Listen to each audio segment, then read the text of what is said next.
नमस्कार, रेवा TV digital media में मैं सिमरन आप सभी का स्वागत करती हूँ। साथ में अमित जी भी हैं। बहुत बहुत स्वागत है नमस्कार। हमारे इस कार्यक्रम में। और जैसा कि आप भी जानते हैं और आप भी जानते हैं कि 17 नवंबर की जो तिथि है तकरीबन पास आ गई है। आज और कल का दिन शेष है जन समर्थन के लिए, रैलियों के लिए और लोगों तक अपनी अपील पहुंचाने के लिए कि भाई हमारे पक्ष में आप वोट दीजिए। और कहीं ना कहीं बीजेपी ने मध्य प्रदेश की अगर मैं बात करूं, बहुत गंभीरता से लिया है मध्य प्रदेश के विधानसभा चुनाव 2023 को। क्यों लिया है? क्योंकि आप स्टार्टिंग से देखें कि जहां तक बात अगर करें कि टिकट का वितरण हो या नामों की घोषणा हो या फिर अब संकल्प पत्र की बात कर लें, तो सारा कुछ जो है दारोमदार जो है मोटा भाई ने संभाल लिया है। मतलब कि देश के गृह मंत्री अमित शाह जी ने अपने हाथ में बागडोर स्टार्टिंग से ले रखी है। और जहां तक अगर हम बात करें कि जिस प्रकार से उन्होंने जो चुनावी सरगर्मियां जैसे जैसे बढ़ी, तो वहां पर जो केंद्रीय नेतृत्व है उनको वहां पर कार्यभार संभालना। क्यों? देखिए, अगर आप बात करें यादव जी की, वो भी केंद्रीय मंत्री हैं। चाहे आप रेल मंत्री की बात कर लीजिए, वो भी केंद्रीय मंत्री हैं। उन दोनों को काहे कि यहाँ पर जो प्रतिनिधित्व करने के लिए उन्होंने भेजा, साथ ही साथ रिस्पॉन्सिबिलिटी दी और मीडिया मैनेजमेंट के लिए भी उन्होंने बाहर से आदमी को रखा। चाहे आप किसी की भी बात कर ले, तो आपको नहीं लगता है कि बहुत ज्यादा सीरियस थे? और आज अगर मैं बात करूं, आज जबलपुर शहर में स्वयं अमित शाह जी मेडिकल क्षेत्र जो है हमारा जबलपुर शहर का, मतलब कि पश्चिम क्षेत्र जो है विधानसभा की नजर से, वहां पर अपना जो है जन सहयोग मांगने के लिए और जन समर्थन के लिए उनका अभी जनसभा उनका वो आयोजन कर रही है बीजेपी। और साथ ही साथ मैं आपको बता दूं कि जबलपुर शहर में जो मालवी चौक है वहां से उनकी रैली भी निकलेगी। तो कुल मिला के अगर मैं कहूं कि जो पश्चिम और उत्तर मध्य की जो सीट है, कुल मिला के वो जो है कांटे की टक्कर की है, उसको बहुत सीरियस लिया है। उन दोनों सीट्स पर एक्सपेरिमेंट किया गया है। तो आपको क्या लगता है कि अमित शाह इस प्रकार से जो है काफी एक्टिव नजर आ रहे हैं और बहुत सीरियस लिया है उन्होंने इस बार के मध्य प्रदेश के विधानसभा चुनाव को? जी, देखिए एक्चुअली क्या है कि बीजेपी को भी ये बहुत अच्छे से समझ में आ गया था कि ये एक एंटी इनकम्बेंसी वाला फैक्टर है। जी। और एंटी इनकम्बेंसी नॉर्मली एक तो होती है कि सरकार के कामों से लेकर के जनता को नाराजगी हो। हम्म। यहाँ पे एक्चुअली कामों को लेकर के बहुत ज्यादा नाराजगी जनता में नहीं थी, लेकिन एक बोर हो जाने वाला जो एक फैक्टर होता है कि एक ही चेहरा देख देख के जनता उब चुकी है, बोर हो चुकी है, हम्म। वो जनता से लेकर के संगठन तक में आ जाता है। तो परिवर्तन की बात तो करते हैं वो लोग। बस वो फॉर अ चेंज टाइप की चीज की अब बहुत हो गया जी। जैसे आप रोज दाल चावल खाते खाते परेशान होते हैं, तो चलो जी आज पिज्जा खाने बाहर चलते हैं हम्म। फॉर अ चेंज, है ना? तो हम्म। पब्लिक में वो कैजुअल टाइप का एक मूड बना हुआ है हम्म। कि फॉर अ चेंज। हम्म। और उसको देखते हुए बीजेपी, अच्छा ऐसा नहीं है कि सिर्फ शिवराज जी को लेकर के ये मूड है, हम्म। ये अपने स्थानीय प्रतिनिधियों को लेकर के भी तीन तीन चार चार बार से वही चेहरे रिपीट हो रहे हैं। और कुछ कुछ जगह पे इनने फिर से वही रिपीट किए हैं। तो हाँ, तो वो उस कारण से क्या है कि जो यहाँ के इनके स्थानीय लोग हैं हम्म। प्रतिनिधि, उनको लेकर के भी वही एक बोरिंग फैक्टर चालू हो गया कि ये फिर से आ गए। हम्म। अच्छा, परफॉर्मेंस की बात अगर की जाए और परफॉर्मेंस में भी अगर कमी है कि हम्म। जो स्थानीय विधायक है बार बार चुन के तो आ रहा है, लेकिन जनता से उसका कनेक्ट हर बार कम होता जा रहा है। हम्म। वो क्योंकि खुद को अपने आप को बड़ा नेता मानते जा रहे हैं, तो दूर होते जा रहे हैं। जैसे अभी जो रिपोर्ट्स आ रही हैं उसमें सुनाई दे रहा है कि दतिया में नरोत्तम जी की हालत खराब है। हाँ, उनका ये कहना है कि दतिया में अगर नरोत्तम जी जो हैं वो मीडिया में छाए रहते हैं, वो कोई भी घटना घटित होती है या फिर जी। कोई भी वर्जन जाना रहता है तो उसमें बड़े एक्टिव नजर आते हैं। सोशल मीडिया पे काफी एक्टिव है। लेकिन अगर बात करें क्षेत्रीय स्थल पर, तो उन्होंने वहां पर जाकर एक तो पब्लिक के बीच में उनका इंटरेक्शन कम रहा और जी। दूसरा ये रहा उनका कि लोगों के बीच में वो जो छवि इस बार की अगर करें हम्म। तो वो नहीं बना पाए, ना ही उन्होंने समय दिया। जी, तो एक्चुअली क्या है कि इसमें काफी हद तक सोशल मीडिया का भी हाथ है, जी। क्योंकि पिछले चुनाव के कंपैरिजन में इस बार अगर देखा जाए तो पॉलिटिकली पब्लिक जो है सोशल मीडिया पे बहुत एक्टिव हो गई है। हम्म। जरा सी नाराजगी होती है किसी भी नेता को लेकर के और सोशल मीडिया पे उसके खिलाफ कैंपेन शुरू हो जाती है, स्थानीय स्तर पे भी शुरू हो जाती है। हम्म। तो उसके कारण से क्या हो रहा है कि बहुत सारे नेताओं को, जो पिछली जनरेशन के हैं, जिनको ये सोशल मीडिया समझ में नहीं आ पाया, उनके लिए दिक्कत हो रही है। सोशल मीडिया को भी वो मीडिया की तरह ले रहे हैं। उनको ये लग रहा है कि हमने तो अपनी बाइट या अपना वर्जन या अपना वीडियो ट्विटर पे डाल दिया जी, सब कुछ हो गया। तो जनता ने सुन लिया, समझ लिया। हाँ, तो उनको लगता है ये वन वे कम्युनिकेशन है। उनको ये चीज समझ में नहीं आ रही है कि इस पे भी टू वे कम्युनिकेशन होता है। अगर पलट के आपको देखना है कि आपके ऊपर रिस्पॉन्स क्या दे रही पब्लिक, कमेंट्स देखिए फिर। हाँ, तो और ये पावरफुल टूल है। वो अपने प्राइम मिनिस्टर से नहीं सीख पा रहे हैं कि वो कैसे इसको यूज करते हैं, है ना? तो वहां पे एक थोड़ा सा प्रॉब्लम हो रही है कि बहुत अच्छी बात आपने कही कि अपने प्राइम मिनिस्टर से नहीं सीख पा रहे हैं। प्राइम मिनिस्टर की बात करें तो प्राइम मिनिस्टर जैसा, अगर मैं कहूं कि दुनिया में ऐसा शख्स नहीं होगा, तो इसमें कोई अतिशयोक्ति नहीं होगी कि उन्होंने स्वयं का अपना सोशल मीडिया बनाया है।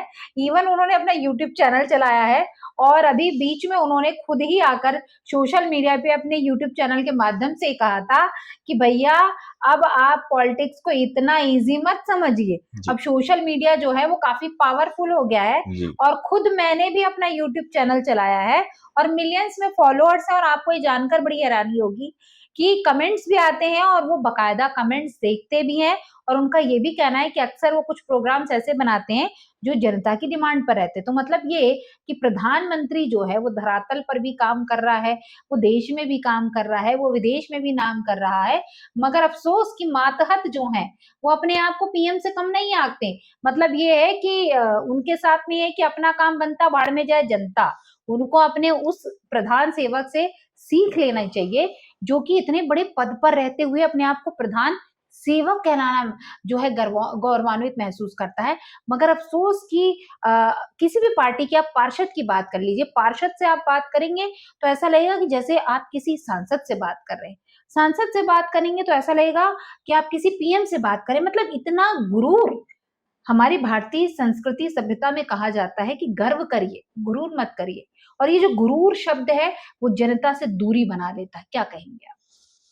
हाँ, देखिए, जनता से दूरी का ही नतीजा या खामियाजा कह लीजिए कि भाजपा को थोड़ा-सा इस चुनाव में दबाव महसूस हो रहा है, और उनको अभी भी कॉन्फिडेंस नहीं आ पा रहा है कि क्या पोजीशन बनने वाली है, जबकि उन्होंने 7-8 सांसदों को उतार दिया है और सब कुछ किया है, बहुत फूँक-फूँक के कदम रख रहे हैं। अब आप सोचिए कि उन्होंने ये जो शपथ पत्र जारी किया है, ये भी मतलब प्रचार खत्म होने के जस्ट 1-2 दिन पहले जारी किया है। और उसमें भी ये लिखा है कि मोदी की गारंटी, भाजपा का भरोसा। हाँ, उसको भी मोदी के चेहरे पे लॉन्च किया है, और जस्ट इसलिए कि कहीं ऐसा ना हो कि शपथ पत्र में से कोई चीजें कांग्रेस कॉपी कर ले, जैसे कि लाडली बहना योजना इन्होंने उठा करके इम्प्लीमेंट कर दी, जो वादा कांग्रेस कर रही थी। तो इस टाइप की काफी केयरफुल टैक्टिक्स लेकर के ये चल रही है बीजेपी, और शपथ पत्र लेके आए हैं। हालांकि उस शपथ पत्र में कुछ चीजें अच्छी हैं। चलिए अपन शपथ पत्र पे हम बात कर लेते हैं। इसमें लिखा है कि 5 सालों तक गरीबों को मिलता रहेगा मुफ्त राशन, यानी कि जो मुफ्त की रेवड़ी है या मुफ्त राशन है वो मिलता ही रहेगा। ठीक है, इस पे चिंता करने की जरूरत नहीं है। किसानों से 2,700 प्रति क्विंटल पर गेहूं और 3,100 रुपए प्रति क्विंटल पर धान की होगी खरीदी। किसान सम्मान निधि और किसान कल्याण योजना से किसानों को सालाना जो है वो 12,000 रुपए मिला है ये। और उसके बाद मध्य प्रदेश का कोई भी परिवार जो है वो बेघर नहीं रहेगा। जैसे कि प्रधानमंत्री आवास योजना है, ठीक वैसे ही मुख्यमंत्री जन आवास योजना भी शुरू करने वाली है बीजेपी।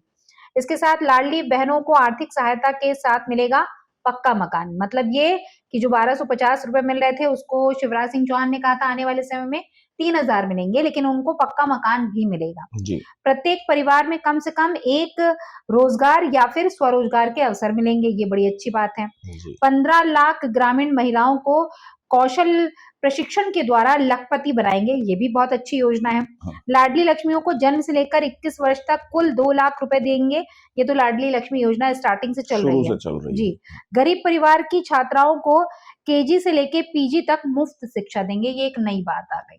क्या जहां पर कांग्रेस ने बोला कि भैया आप अगर केजी से 5वीं तक के हैं तो 500 रुपए, फिर 5वीं से 8वीं तक के हैं तो इतने, फिर उसके बाद 10वीं से 12वीं तक के हैं तो ऐसे लेके 500, 1000 जो है वो मिलते जाएंगे पैसे। नहीं, और ये योजना तो बीजेपी पहले भी ला चुकी थी, पिछले कार्यकाल में भी इन्होंने लाया था नहीं, और कि गरीबों का भी उनका ये कहना है बच्चों कि के गरीबों को पढ़ाई के मुफ्त लिए, शिक्षा देंगे। हाँ, कि बच्चों की पढ़ाई के लिए अगर वो मतलब आईआईटी एम्स जहां भी उनको एडमिशन होगा तो उनकी फीस एमपी गवर्नमेंट दे रही थी। तो ये योजना पिछली बार भी लागू थी, इस बार शायद सारी छात्राओं के लिए कर दिया है जी।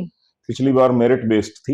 इस बार फिर इसके बाद कह रहे हैं कि उज्ज्वला और लाडली बहनों को 450 रुपए में मिलेगा गैस सिलेंडर जी। और जनजातीय समुदाय के सशक्तिकरण के लिए 3 लाख करोड़ रुपए, ये बहुत बड़ी योजना है कि भाई ट्राइबल्स के लिए 3 लाख करोड़ का एक बजट आया है। अब इसमें वो क्या क्या करेंगे, मतलब स्किल इंडिया के तहत काम करेंगे, स्वरोजगार देंगे, शिक्षा देंगे, क्या देंगे ये देखा जाएगा। तेंदुपत्ता संग्रहण दर करेंगे ये 4000 प्रति बोरा और साथ ही साथ जो है एसटी ब्लॉक में एकलव्य विद्यालय और एसटी बाहुल्य जिले में खुलेगा मेडिकल कॉलेज, ये भी एक नई योजना है। गरीब परिवारों के सभी छात्रों को 12वीं कक्षा तक जो है मुफ्त शिक्षा मिलेगी, मतलब लड़का हो या लड़की मुफ्त शिक्षा गरीब परिवार को। सरकारी स्कूल में मिड डे मील के साथ अब मिलेगा आपको स्नैक्स और ब्रेकफास्ट भी।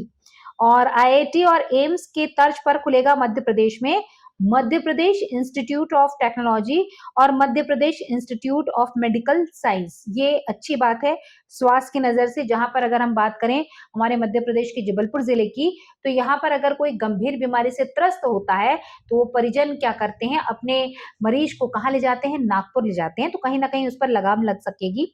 13 सांस्कृतिक लोगों का होगा भव्य निर्माण।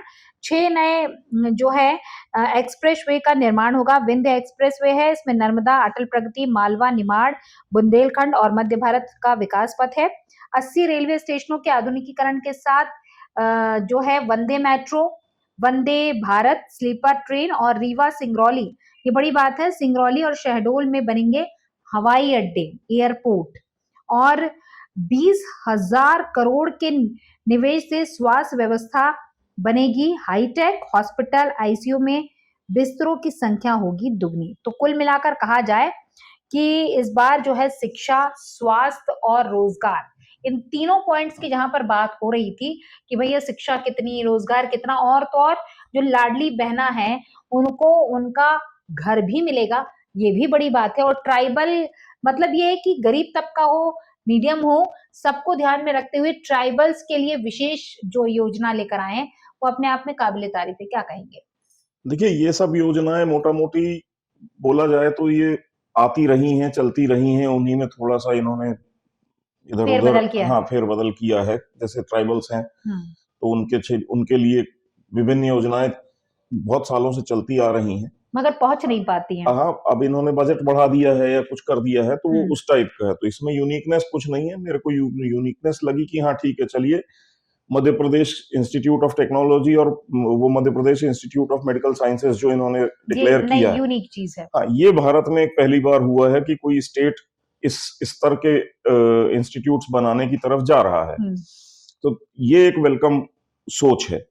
जो कमी लग रही है वो ये लग रही है कि अभी तक इन्होंने कोई एक विकसित, मतलब औद्योगिक रूप से विकसित मध्य प्रदेश के लिए कोई उद्योग नीति की घोषणा नहीं की है कि हम बड़ी इंडस्ट्रीज लाएंगे और उसके लिए हम कुछ क्रिएट करेंगे या व्यापारी वर्ग मतलब नाखुश। और ये व्यापारी वर्ग के अलावा अगर आप सर्वेज देखेंगे तो सर्वेज में भी जो एक अनएम्प्लॉयमेंट का फैक्टर दिमाग में है लोगों को, अनएम्प्लॉयमेंट क्यों है? बच्चे यहाँ पे आपने Madhya Pradesh institute of technology खोल दिया, उसको आईआईटी की टक्कर का बना दिया, लेकिन उस इंस्टीट्यूट से बच्चा पास आउट होने के बाद नौकरी करने उसे बैंगलोर ही जाना है, क्योंकि यहाँ पे उस लेवल की कोई आईटी कंपनी नहीं है या कोई मैन्युफैक्चरिंग कंपनी नहीं है, कोई कार कंपनी नहीं है, कोई वो नहीं है। तो वो विजन आज भी दिखाई नहीं रहा है कि मतलब औद्योगिक रूप से विकास करने का कोई वो इसमें वो नहीं है। किसानों के लिए आप सब कर रहे हैं, महिलाओं के लिए आप सब कर रहे हैं, सब कुछ कर रहे हैं, लेकिन बात वहीं खड़ी रहती है कि एम्प्लॉयमेंट जनरेशन की दिशा में इस शपथ पत्र में भी कुछ ऐसा बड़ा दिख नहीं रहा है। आप पैसा बांटने की तो खूब बात कर रहे हैं, पैसा जनरेट करने की बात आपकी इसमें से मिसिंग पैसा है। बांटने के बाद भी तो यही होगा, टैक्स हम देंगे, वो पैसा बट रहा है। आप ये सोचते क्यों नहीं कि टैक्स जो हम देते हैं उसको इन्वेस्ट करेंगे, कोई बड़ी इंडस्ट्रीज लेकर आएंगे, ताकि यहाँ के जो युवा हैं यहीं पर आए, वो पलायन ना करें। आप इसके बाद अच्छा, ये बात ये नहीं है कि इनका जो संकल्प पत्र है इसी में ये लिखा है, इनके जो मातहत जो अभी विधायक का जो चुनाव लड़ने जा रहे हैं, उनकी मेंटालिटी भी यही है कि भैया हम कॉलेज में कैंपस कराते, तो क्या कॉलेज में कैंपस करा के आप करते क्या है? यहाँ के युवाओं को एक्सपोर्ट ही तो कर रहे हैं। अगर जैसे एक उद्योग नीति लाते जिसमें ये बताते कि भाई 500 करोड़ 1000 करोड़ से ऊपर के उद्योगों के लिए हम जमीनें इस रेट पे उपलब्ध कराएंगे। बहुत सारी बातें हुई हैं, लैंड बैंक बनाया है और ये किया वो किया, लेकिन ग्राउंड पे उसका कुछ रिजल्ट दिखाई नहीं दिया है। और जो बाहर के उद्योगपति हैं उनका भी पर्सनल एक्सपीरियंस एमपी में आने के बाद यही रहता है कि गवर्नमेंट की तरफ से बड़ा एक ढीला ढाला सा रिस्पॉन्स रहता है। मैं आपको अगर एक किस्सा सुनाऊं तो शायद कानपुर के या कहाँ के डॉक्टर थे, तो मोदी जी उस समय पे सीएम होते थे गुजरात के, तो वो वाइब्रेंट इंडिया समिट करते थे, तो ये भी गए थे डॉक्टर साहब। तो इन्होंने भी वहां पे मीटिंग में कह दिया कि हाँ हम भी चाहते हैं यहाँ पे एक बड़ा हॉस्पिटल ओपन करने का, और स्पेशलिटी हॉस्पिटल होगा जिसमें भी ये डॉक्टर साहब हार्ट के या जिसके भी स्पेशलिस्ट थे, तो बोले उससे रिलेटेड एक बड़ा हॉस्पिटल करेंगे जी, और ऐसा ऐसा है। तो उनसे पूछा भी गया कि आपको क्या चाहिए, उन्होंने बोला सस्ती जमीन और ये सब मिल जाए तो करेंगे। अच्छा, उसके बाद ये भाई साहब वापस आ गए जी। अब 3-4 महीने के बाद इनको फोन आता है गुजरात से, और सीधे प्रिंसिपल सेक्रेटरी के ऑफिस से। तो इन्होंने बोला भाई क्या हुआ, तो उन्होंने बोला आप आए थे समिट में और आपने हॉस्पिटल का एक प्रपोजल रखा था, तो क्या हुआ, वो कहां तक पहुंची बात, आपको कोई हेल्प चाहिए तो बताइए। अब प्रिंसिपल सेक्रेटरी मतलब सीएम के बाद नंबर 2 पे आदमी होता है, ऑलमोस्ट चलाने वाला वही होता है। तो इन्होंने बोला कि नहीं अभी तो ऐसी कोई बात नहीं हुई है। तो बोले आप आइए, बिल्कुल बताइए क्या दिक्कत हो रही है और आप कब आ सकते हैं मीटिंग के लिए। तो उनका कहना था कि हमारा जाने का था ही, तो इन्होंने बोला कि भाई हफ्ते 10 दिन के अंदर कोई टाइम फिक्स कर लिया। उन्होंने बोला आप जब भी पहुंचेंगे आप मेरे को कॉल करिएगा। इन्होंने कॉल किया, प्रिंसिपल सेक्रेटरी के साथ इमीडिएट मीटिंग। बोले मैंने जो जो चीजें बोली कि मेरे को जमीन चाहिए, ये चाहिए, वो चाहिए, वो सब डन। और बोले 15 दिन के बाद फिर फोन आया कि आपका जो प्रपोजल है थ्रू है, अब आप आइए, लैंड की रजिस्ट्री करवाइए, काम शुरू करिए। तो काम ऐसे ही होता है, चट और पट। तो डिसीजन मेकिंग इस लेवल पे जब तक नहीं आप लाएंगे तब तक नहीं होगा। और एमपी का मैं अगर आपको एक उदाहरण दूं तो एक बड़े उद्योगपति हैं, मतलब टॉप की कंपनी है इंडिया की, अगर टॉप 10 कंपनीज बोला जाए तो उसमें उनके चेयरमैन आते हैं। तो उनका कोई बड़ा प्रोजेक्ट यहाँ पे लगाने का मूड था एमपी में, और वो एमपी विजिट पे आए थे, टाइम बात सब हो गया था, अपॉइंटमेंट्स वगैरह सीएम के साथ फिक्स था, सब था। और वो अपना चार्टर प्लेन, क्योंकि बड़ी कंपनी है तो इनके तो खुद के प्राइवेट प्लेन्स रहते हैं, तो वो आए, लैंड किए, भोपाल सीएम ऑफिस पहुंचे जी। जो टाइम फिक्स था उस टाइम के हिसाब से वो पहुंच गए, और वो करीब 3 से 3.5 घंटा वेट करते रहे।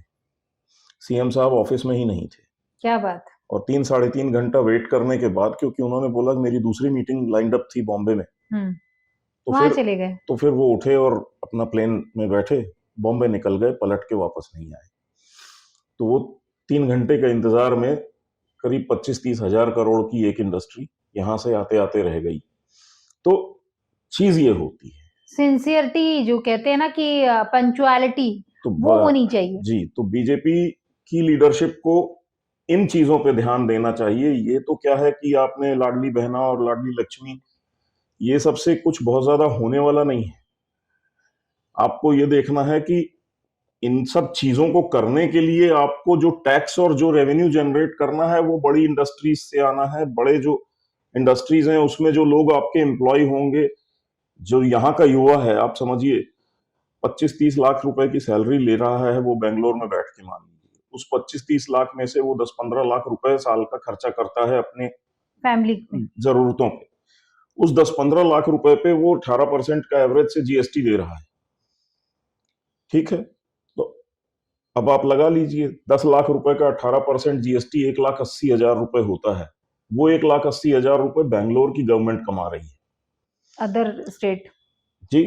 और अगर यही 10,000 युवा मध्य प्रदेश के अंदर इसी सैलरी पे काम करके और आपको ये 1,80,000 की जीएसटी मिल रही है, तो प्लस आप में समझिए आपको कितना रेवेन्यू आ रहा है। वो बच्चा यहाँ फ्लैट खरीदेगा, 1 करोड़ का फ्लैट खरीदेगा, आपको उसमें 7 से 8% की वो मिलेगी, क्या बोलते हैं, रजिस्ट्री फीस मिलती है। आपको रेवेन्यू यहां से आता है। वो सोच नहीं है एक्चुअल में क्या है। अगर मैं कांग्रेस और बीजेपी में थोड़ा सा और जनता को आज के समय में जबलपुर में उद्योग धंधे की डिमांड है। व्यापारी वर्ग बड़ा नाखुश है। उन्होंने एक सटीक जवाब दिया था जब मेरी कुछ दिन पहले बात हुई थी कि अगर संकल्प पत्र में हम देखेंगे कि अगर व्यापार से जुड़ा हुआ कोई मुद्दा नहीं है जिस पार्टी का, तो हम उसको वोट नहीं देंगे। ये क्लियर है। और सर्वे रिपोर्ट ये कुछ कह रही है कि इस बार जो है वो बीजेपी की हालत जो है ना ऐसी है। और अगर कांग्रेस की मैं बात करूं तो कम से कम कांग्रेस ने 2 मंत्री तो दिए थे जबलपुर शहर को। वित्त मंत्री मतलब मुख्यमंत्री के बाद वित्त मंत्री is very important and powerful position. और उसके बाद लखन घनघोरिया को भी जो मंत्रालय दिया गया था वो भी समाज कल्याण, हाँ, समाज कल्याण वेलफेयर के लिए दिया गया था। और उसके बाद यहाँ पर मीटिंग होना कैबिनेट की, ये इतिहास रचा था। भले ही आप कहते रहिए कि उन्होंने ये नहीं किया, वो एटलीस्ट शुरुआत तो की उन्होंने जबलपुर को तवज्जो देने की। तो ये आपको सोचने वाली बात है। आज तक हमारे यहाँ का कितने मंत्री बना मध्य प्रदेश की सरकार में? 4 बार के सांसद हैं। कभी आप ना तो मध्य प्रदेश सरकार में उनको कोई पद मिल पाया है, ना केंद्र सरकार में। सिवाय क्या करते हैं वो, उनका एक टैग है जिसको आप सब जानते हैं कि क्या करते हैं। तो आज वो विधानसभा में लड़ रहे हैं पश्चिम क्षेत्र में, और आप में इतनी काबिलियत है कि आपकी काबिलियत को जनता तक पहुंचाने के लिए गृह मंत्री को आना पड़ रहा है एंड इलेक्शन के पहले। और इस बार क्या कारण है कि इस बार पीएम नरेंद्र मोदी जी दो दिन पहले नहीं आए भैया, ये कहने कि आपको वोट तो मुझे देना है। इतने प्रेम से जो वो कहते हैं ना, लोकसभा चुनाव के पहले भी आए भी वो। लेकिन इस बार जो है आप देखेंगे कि बहुत बड़े जो सेलिब्रिटीज देखने को नहीं मिल रहे हैं, ना कांग्रेस में ना बीजेपी में। फिल्मी स्टार आते थे पहले चुनावों में, हम देखते थे। लेकिन इस बार दोनों पार्टीज में कमी देखी जा रही। जो बड़ा नेतृत्व है उसकी कमी देखी जा रही। हाँ, बीजेपी थोड़ी सी इस मामले में कह सकते हैं कि थोड़ी सी अच्छी कंडीशन में है कि स्वयं गृह मंत्री जो हैं बार बार आ रहे हैं, बड़े बड़े जो मिनिस्टर्स आ रहे हैं। चाहे आप हेमंत बिश्वा की बात कर लें, बीच में अगर बात कर ले हम लोगों को, स्मृति ईरानी की बात कर लें, खुद रवि किशन भी आ चुके हैं, सुधांशु त्रिवेदी कुछ दिनों पहले आए थे। वो कहीं ना कहीं एक जनता को क्या कह सकते हैं, पीयूष गोयल आए थे। किसके लिए आए थे? प्रमोट करने के लिए आए थे। लेकिन आप ये सोचिए कि आज स्थिति ऐसी है कि आपके बारे में बताने के लिए, आपके बारे में पक्ष रखने के लिए, आपके लिए वोट मांगने के लिए अगर केंद्रीय गृह मंत्री को आना पड़ रहा है तो बात बहुत सीरियस है। नहीं, ये तो खैर बीजेपी को मालूम है शुरू से, और सभी को मालूम है कि स्थिति, जैसा मैंने बोला कि एक नाराजगी जनता में, नाराजगी से ज्यादा बोरियत है। और बोरियत न सिर्फ भोपाल के नेतृत्व को लेकर के है, बल्कि अपने स्थानीय नेतृत्व को लेकर के भी है। और उपेक्षा की जो बात की आपने महाकौशल, तो वो एक बड़ा मुद्दा है। अधिकारियों की जो बात की आपने, तो जबलपुर में नॉर्मली क्या है, अधिकारियों को ये माना जाता है कि या तो वो पनिशमेंट पोस्टिंग है और या रिवॉर्ड पोस्टिंग टाइप की चीज होती है कि जैसे कोई नया आईएएस अधिकारी है, उसको कलेक्टर फर्स्ट टाइम बनाना है तो जबलपुर भेज दो, एक्सपेरिमेंट कर लो। हाँ, अब किसी सीरियस शहर में नए नवेले को नहीं बना के भेजा जाता कि पहली बार कलेक्टर बने और किसी शहर में पहुंच गए। तो किसी बड़े शहर में ऐसा नहीं किया जाता, छोटे मोटे शहरों में पहले भेजा जाता है कलेक्टर बना के। लेकिन जबलपुर में आप देखेंगे तो बिल्कुल फ्रेशर्स जो हैं, या छोटे मोटे शहर में फर्स्ट टाइम कलेक्टर बने, 2 साल रहे और उसके बाद जबलपुर आ जाते हैं कलेक्टर बन के। जबकि भोपाल या बाकी जगहों पे आप देख लें तो जो 10-10, 15-15 साल का अनुभव है एज ए कलेक्टर, उनको लाया जाता है। यही हाल बाकी डिपार्टमेंट्स का है। वहां पे भी जो अधिकारी आते हैं तो वो मतलब या तो पनिशमेंट में आते हैं, पनिशमेंट में कोई आया है तो वो बैठा ही रहता है, बोलता है सजा ही काटनी है तो उसका काम करने का कोई इच्छा नहीं रहती है, और या कॉम्पिटेंट नहीं है, दूसरी जगहों पे उनकी जगह नहीं है, तो उनको यहाँ भेज दिया जाता है कि भैया जाओ तुम वहां पे रहो। तो वो उस कारण से जबलपुर में आपको ये दिखाई देता है कि ढंग से काम होते नहीं है, ढंग के प्रपोजल बनते नहीं है, और यहाँ से क्योंकि ढंग के प्रपोजल जाते नहीं है तो भोपाल से बन के आ गए। जब जैसे फॉर एग्जाम्पल आप मेट्रो को ले लीजिए, चलना है, अब जनता से जो संवाद की बात है, जनता से संवाद कौन करेगा? जनप्रतिनिधि करेगा, जो जनता के बीच से आया है। अब जनप्रतिनिधि ही अगर अपने आप को ऊंचा और बड़ा समझ के जनता से दूर होके बैठ जाए, तो अधिकारी को क्या पड़ी है जनता से संवाद करने की? जनता ने अधिकारी तो चुना नहीं, अधिकारी को तो जनप्रतिनिधियों ने चुना है। ये चीज महापौर के चुनाव में देखने को मिली थी, क्योंकि जनप्रतिनिधि उसको चुना जनता ने जो जनता के बीच में था। और आज भी मतलब महापौर जगत बहादुर सिंह अन्नू को दाद देनी होगी कि उस समय निकालकर जनता के बीच में जाते हैं, जो बड़ी बात है। और यकीनन उनका जो भविष्य जो है वो काफी फ्यूचर जो है बहुत ब्राइट है, क्योंकि जनप्रतिनिधि जो है अगर एक पद पा लेता है उसके बावजूद अगर वो जनता के बीच में जा रहा है तो जनता का समर्थन हमेशा उसके पास रहता है। जी, तो अधिकारी तो उसी हिसाब से बिहेव करेंगे जिस हिसाब से जनप्रतिनिधि उनके ऊपर दबाव बना के रखेंगे। अगर वो जनता के साथ संवाद जनप्रतिनिधियों का अच्छा है तो अधिकारियों का भी रहेगा। अगर जनप्रतिनिधि अधिकारियों से अच्छे संबंध बनाने के चक्कर में जनता को इग्नोर करने को तैयार है, तो अधिकारियों को और क्या चाहिए? उनके लिए भी अच्छा है ना, 100 लोगों का फोन उठाने से अच्छा है एक नेता का उठा लो। बेटर। तो इसलिए यहाँ पे एक कमी है, और मेरे ख्याल से बीजेपी ने इस चीज को रियलाइज भी किया है, तो कुछ लोगों की टिकटें काटी हैं, बदली हैं, क्षेत्र बदले हैं, कई लोगों के लेवल्स डाउन किए हैं। तो बीजेपी अपनी तरफ से प्रयास तो कर रही है, प्लस गृह मंत्री खुद अभी आज यहाँ रोड शो करने के लिए आए हुए हैं, तो उससे ऐसा लग तो रहा है कि गंभीरता है, और महाकौशल में खासतौर से स्थिति खराब है बीजेपी की, और पिछली बार से इस बार ज्यादा खराब दिख रही है। जो सर्वे रिपोर्ट्स आ रही हैं उनके मुताबिक भी मतलब अब लास्ट स्टेज है, और जैसी कि उम्मीद की जा रही थी तो ये था कि सर्वेज के हिसाब से इम्प्रूव होनी चाहिए थी सिचुएशन। जी। थोड़ी बहुत हुई है, बहुत ज्यादा इम्प्रूवमेंट दिख नहीं रहा। तो है, तनाव की स्थिति तो है बीजेपी के लिए एमपी में, तो देखते हैं आगे क्या होता है। बिल्कुल, और जनता जो है पिछले 5 साल के आपके कार्यकाल को और आपके काम को, आपकी सेवा को ज़रूर टटोलेगी। और जनता ने मन बना लिया है, क्योंकि बीच में हमारी ओल्ड एज के लोगों से भी बात हुई थी, युवाओं से भी बात हुई थी। तो कुल मिलाकर अगर ये कहें तो कोई कहता है कि 50-50 है, तो कोई कहता है कि भैया हम तो विकास को वोट देंगे, तो कोई कहता है कि हम अपने स्थानीय नेता को देखेंगे कि भैया उसने अपने क्षेत्र में क्या कार्य किया है। तो कोई कहता है कि हम परिवर्तन चाहते हैं। कुल मिलाकर अगर कहें तो बहुत ही डिप्लोमेट आंसर जो है पब्लिक देती है।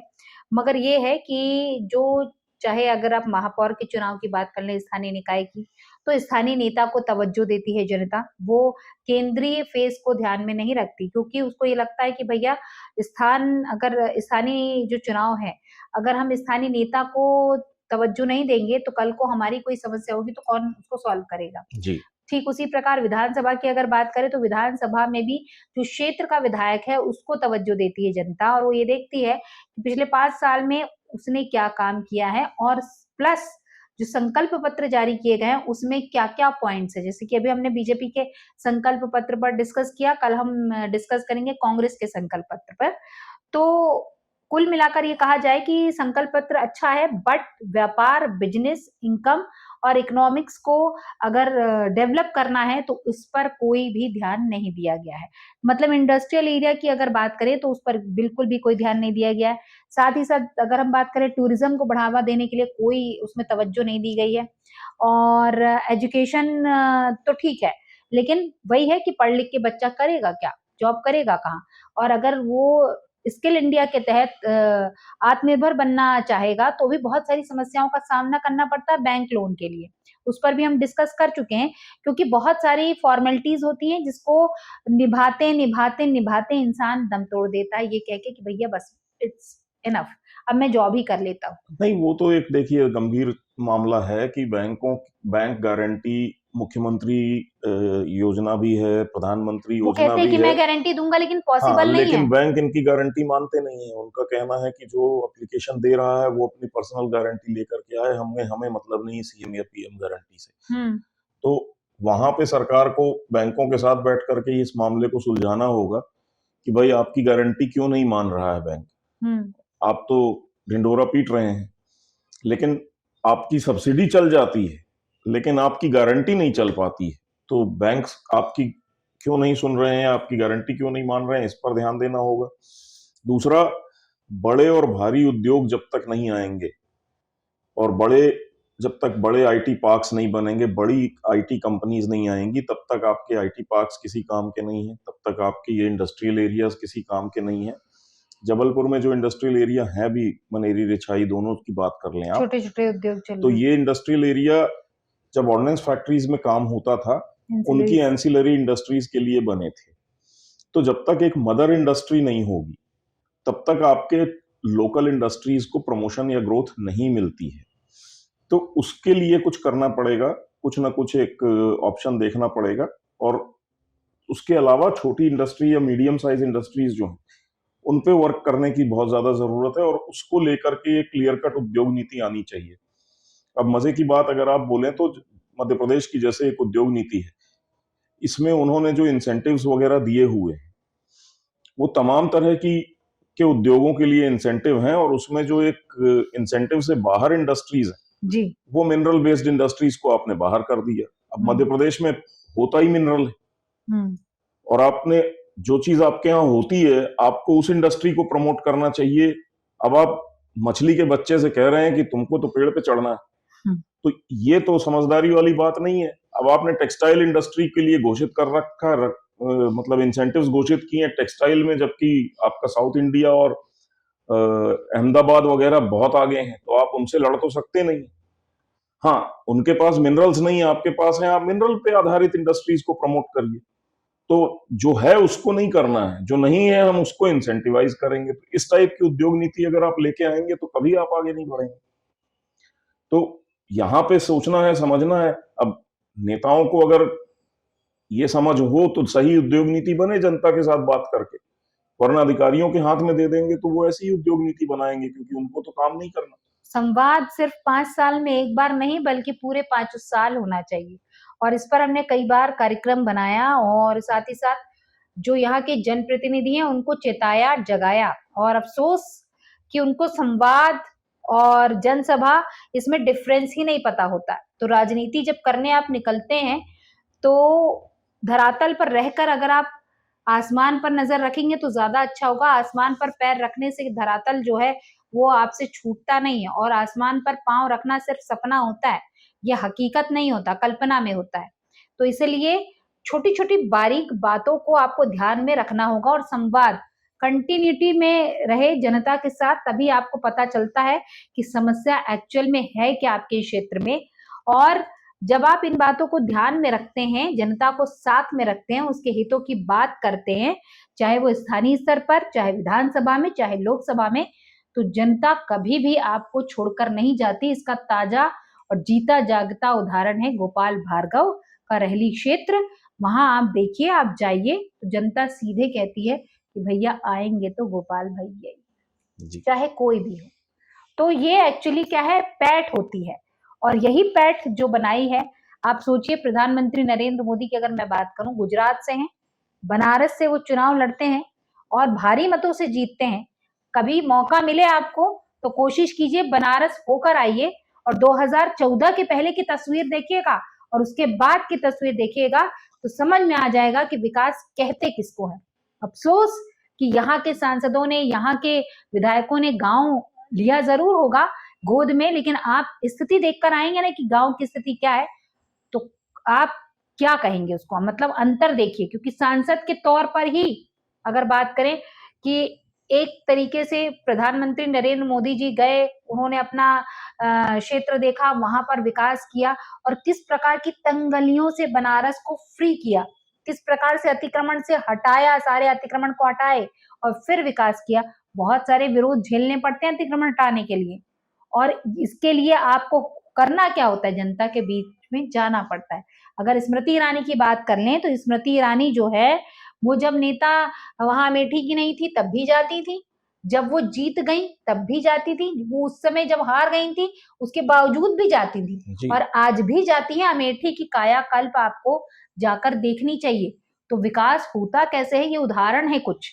और अगर ये जनप्रतिनिधि इन छोटी छोटी बातों को ध्यान में रखेंगे तो मुझे नहीं लगता है कि इनको कोई हरा पाएगा। लेकिन अफसोस यही है कि गर्व की जगह गुरूर हो जाता है और बस फिर क्या है। नहीं, बस वही सिंपल सी चीज है कि मैंने आपको बोला, सोशल मीडिया का जमाना है, संवाद टू वे होता है। और और संवाद ये सोशल मीडिया पे नहीं धरातल पे होता है है। ना, तो टू वे संवाद की जिस दिन कला सीख जाएंगे तो उस दिन उनको समझ में आएगा कि आज अगर हमको गालियां दे रही है जनता तो हमारी कोई गलती है, सुधार लें।